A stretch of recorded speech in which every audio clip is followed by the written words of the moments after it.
Tout le monde et bienvenue à cette deuxième capsule de vidéo du marketing approfondi.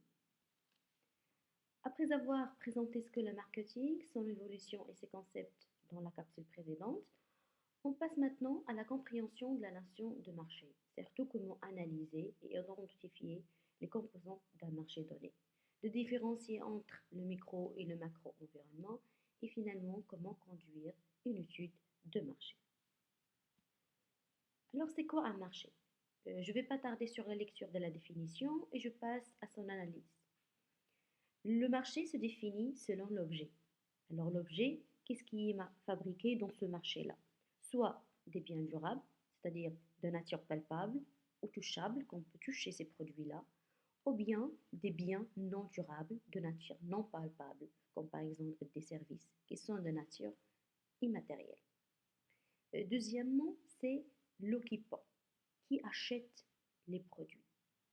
Il faut d'abord déterminer les caractéristiques des consommateurs ou bien les profils de la clientèle existant dans ce marché-là. Troisièmement, c'est l'occasion. Quand consomme-t-on le produit? Il s'agit ici de la perspective temporelle. À quel moment de la journée ou bien du mois, de l'année, on consomme le produit? Soit ils sont des produits par exemple consommés dans l'été ou bien l'hiver, etc. Et finalement, c'est l'objectif. Pourquoi achète-t-on ce produit?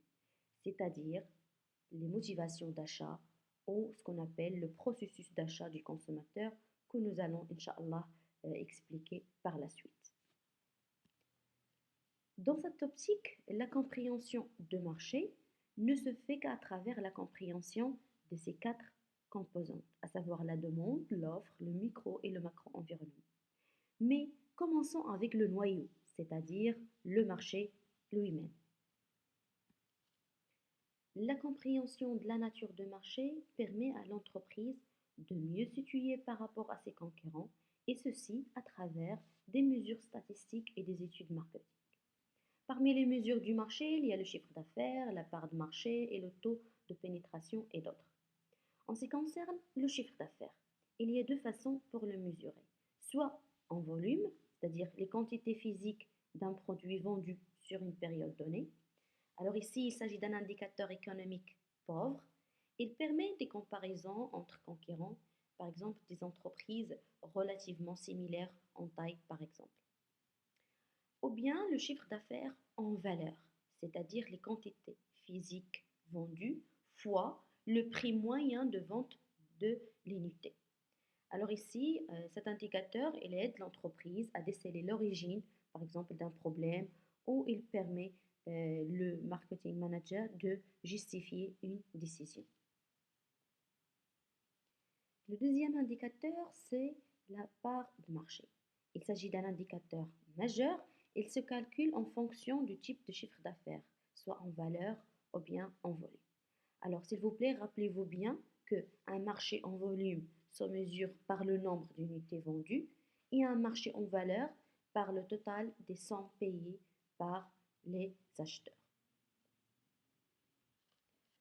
Le troisième indicateur que je vous propose est celui de taux de pénétration. Il permet d'évaluer les possibilités de croissance d'un marché. Il se calcule de la manière suivante, c'est-à-dire le taux de pénétration égale le marché actuel du produit sur le marché potentiel. Alors, il existe plusieurs concepts ici. Il y a par exemple les consommateurs actuels. Il s'agit des consommateurs qui consomment actuellement le produit. Aussi, les non-consommateurs absolus, ce sont les consommateurs qui n'achèteront jamais le produit, c'est-à-dire ce sont les personnes qui ne peuvent pas consommer le produit pour des raisons physiques, morales ou religieuses. Il y a aussi les non-consommateurs relatifs, c'est-à-dire susceptibles d'acheter le produit un jour. On l'appelle aussi client à la concurrence. On distingue entre les non-consommateurs relatifs volontaires et le non-consommateur relatif involontaire. Pour les non-consommateurs relatifs volontaires, ce sont les consommateurs qui refusent de consommer certains produits pour des raisons culturelles, sociales ou psychologiques. Alors, pour les non-consommateurs relatifs involontaires, ce sont des consommateurs qui ne peuvent pas consommer certains produits pour des raisons de pouvoir d'achat insuffisant ou bien de manque d'information. Nous continuons toujours avec les mesures statistiques du marché. Alors en plus du chiffre d'affaires et du taux de pénétration, il existe aussi d'autres indicateurs comme le taux de fidélité, qu'il s'agit de pourcentage d'acheteurs de la marque à la période T continuer à consommer en T plus 1. Par exemple, le pourcentage des consommateurs en janvier 2021 et qui continuent à consommer le produit, par exemple, au janvier plus un mois, c'est-à-dire en février. Deuxième indicateur, c'est le taux de notoriété. C'est la fréquence avec laquelle chacun des conquérants est cité en réponse à une question de type pouvez-vous me citer le nom d'une entreprise présente dans ce secteur?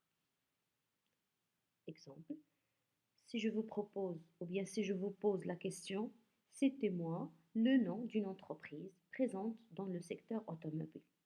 Alors chacun de vous va me citer le nom d'une marque. Alors ici, on calcule le nombre de fois que chaque nom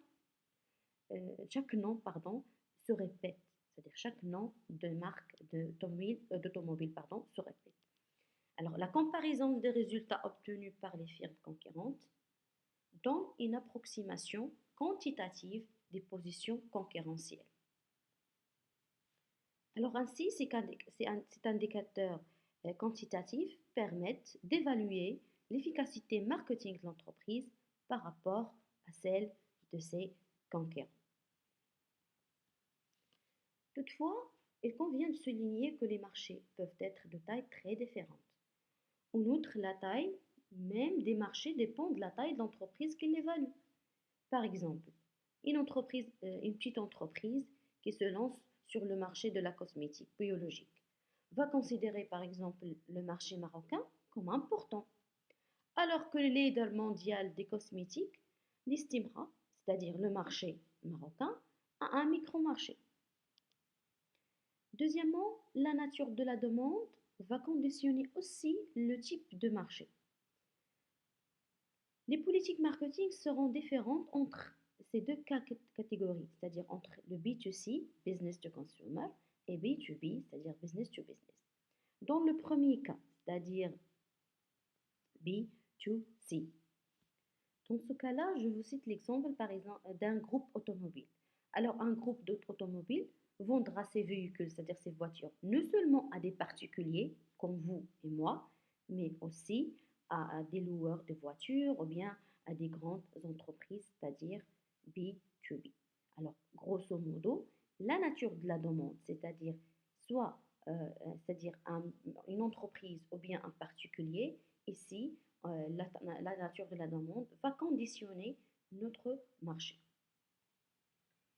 Enfin, la catégorie de biens et services définit aussi le marché.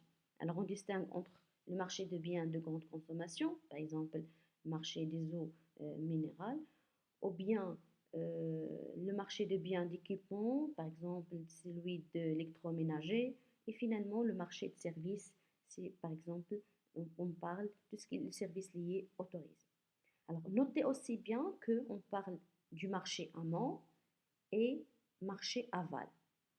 Le marché amont, c'est avant la production, comme les matières premières, et le marché aval, c'est-à-dire après la production, comme par exemple les grossistes, les distributeurs et les utilisateurs. On parle aussi du marché selon l'amplitude géographique. Par exemple, on parle du marché local, régional ou national, et on parle du marché global, c'est-à-dire international.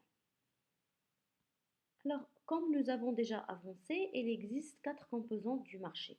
Il s'agit surtout de l'offre, la demande, le micro-environnement et le macro-environnement.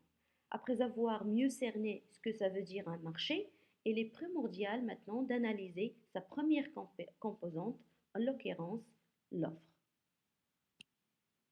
Quand on dit concurrence, on dit concurrent. Il y a deux types, il y a les concurrents directs et les concurrents indirects. Alors dans le premier cas, c'est-à-dire les concurrents directs, ou bien la concurrence directe, c'est quand une entreprise vend le même produit ou service que le mien.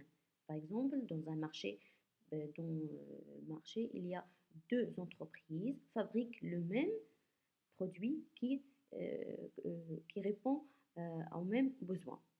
Par exemple, dans des boutiques de prêt-à-porter féminin, on trouve plusieurs marques, par exemple Zara, Stradivarius, Mango, etc. Dans le supermarché, on peut trouver, il y a par exemple Marjan, Aswaq Salam, Carrefour, ce sont tous des supermarchés qui sont orientés vers le même marché. Pour la concurrence indirecte, ce sont des entreprises qui vendent des produits ou des services qui peuvent être des substituts, c'est-à-dire je peux substituer mon produit par leur produit. L'exemple type, c'est euh, le bus et le train. Ce sont deux produits différents, mais le train peut remplacer ou bien peut substituer par le bus. Aussi, on peut citer par exemple le CTM, ce sont des bus et l'avion. Ce sont deux produits qui répondent aux mêmes besoins, c'est-à-dire le voyage, mais qui sont différents. Toutefois, il existe plusieurs situations concurrentielles à partir du nombre de fournisseurs ou d'acheteurs existants sur le marché. Alors, comme vous voyez, le cas diffère selon le nombre des acheteurs et fournisseurs existants sur le marché. Le deuxième composante, ou bien le deuxième intervenant de l'offre est la distribution. Alors, dans ce cas-là, sera crucial pour l'entreprise d'identifier les différents canaux de distribution, leurs perspectives d'évaluation, leurs avantages et leurs inconvénients. Alors, grosso modo, il y a plusieurs niveaux de canaux de distribution, de la simple vente à la vente via plusieurs intervenants. Par exemple, ici, on a trois niveaux. Il y a le fabricant, puis les grossistes, les semi-grossistes, les détaillants et finalement, le produit arrive à nos mains, c'est-à-dire au consommateur. Et le troisième intervenant de l'offre, c'est l'entreprise elle-même. Alors, en plus que l'entreprise doit établir une monographie de ses concurrentes, il est essentiel de s'inclure à cette étude. C'est-à-dire, une meilleure étude commence tout d'abord et avant tout par la connaissance de soi. C'est-à-dire l'entreprise doit tout d'abord faire une étude de elle-même, de savoir quelles sont ses forces, ses faiblesses. La deuxième composante du marché est la demande. La demande représente à la fois les clients de l'entreprise, ceux des concurrents et les non-clients susceptibles de le devenir. Alors, le consommateur est celui qui détruit le produit. On l'appelle aussi utilisateur quand il s'agit d'un service. Bien sûr, chaque secteur a également ses propres termes pour le définir. Soit on l'appelle usager, patient, adhérent, etc. Ainsi, l'entreprise est constamment en relation directe avec l'ensemble des acteurs du marché. Il s'agit surtout des consommateurs, des acheteurs et des prescripteurs. Généralement, l'entreprise fait appel à deux étapes. La première étape, c'est une étape quantitative, c'est-à-dire il vise surtout à estimer le nombre des consommateurs existants dans le marché ou bien concernés par l'entreprise et leur évolution. Et la deuxième étape est qualitative, c'est-à-dire elle permettra d'identifier les caractéristiques de ces consommateurs, leur âge, leur catégorie professionnelle, leur genre, etc. Il sera aussi primordial d'étudier leur comportement et leur motivation d'achat. Le deuxième intervenant de la demande est les acheteurs. Alors, l'exemple type que je peux vous citer ici est celui de la mère. Alors, la mère, c'est elle qui achète les fournitures scolaires de son enfant. C'est elle l'acheteur, mais n'est pas le consommateur du produit. Le consommateur du produit est son enfant. Rappelez-vous bien qu'un client n'est pas toujours un consommateur. Les clients achètent le produit ou le service et le consommateur l'utilise. Par exemple, les yaourts ou bien des bonbons conçus pour des enfants. Dans ce cas-là, le client est le responsable des achats, c'est-à-dire soit la mère ou le père qui les achète. Et le consommateur ici, ce n'est pas la mère ou le père, mais c'est l'enfant. Mais faites attention, Le consommateur et le client peuvent être la même personne. Par exemple, un garçon qui achète 2 tickets de cinéma pour lui-même et son ami. C'est lui l'acheteur et aussi le consommateur. Je ne vais pas tarder sur la définition des prescripteurs et je vous explique qu'est-ce qui implique une orientation prescripteur. Alors, une orientation prescripteur implique que l'entreprise doit identifier quels sont les leaders d'opinion et les prescripteurs clés existants dans le marché. Elle doit évaluer la nature et l'importance du rôle qu'il exerce dans le processus de formation de la décision d'achat et mettre en point une stratégie de communication pour les informer, les motiver et pour obtenir leur soutien. Et si c'est le cas des marchés de business to consumer. Alors, maintenant, dans le deuxième cas, c'est-à-dire dans les marchés business to business, c'est-à-dire le cas entre une entreprise et dans notre entreprise. C'est-à-dire quand une entreprise, par exemple X, fournit un produit ou bien un service à une entreprise Y.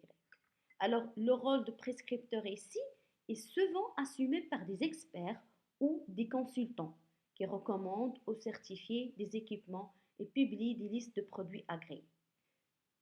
Entre parenthèses, dans le premier cas, B2C, c'est-à-dire business to consumer, c'est-à-dire le cas entre une entreprise et un consommateur, un particulier, c'est-à-dire comme moi et vous. Ici, on les appelle des leaders d'opinion, par exemple le cas des stars ou bien des célébrités, surtout à travers les réseaux sociaux, Facebook ou bien Instagram. Dans le deuxième cas, c'est business to business, c'est-à-dire entre une entreprise et une autre entreprise, c'est-à-dire le rôle entre une entreprise et une autre. Ici, le rôle des prescripteurs est joué par des consultants ou bien des experts qui recommandent le produit d'une entreprise ou d'une autre. La troisième composante du marché est le micro-environnement. Ce sont par exemple dans le micro-environnement, on peut trouver les fournisseurs, les intermédiaires, les groupes d'influence et bien sûr l'opinion publique. Ces 4 acteurs sont bien expliqués dans la version PDF du cours. La dernière composante du marché est le macro-environnement. Alors, nous faisons appel ici au modèle Pestel pour recenser l'ensemble des facteurs existants dans le macro-environnement. Alors, je ne vais pas tarder sur l'explication de ce modèle. Il y a un tableau qui explique bien tous ces facteurs avec des exemples dans le cours, dans la version PDF du cours.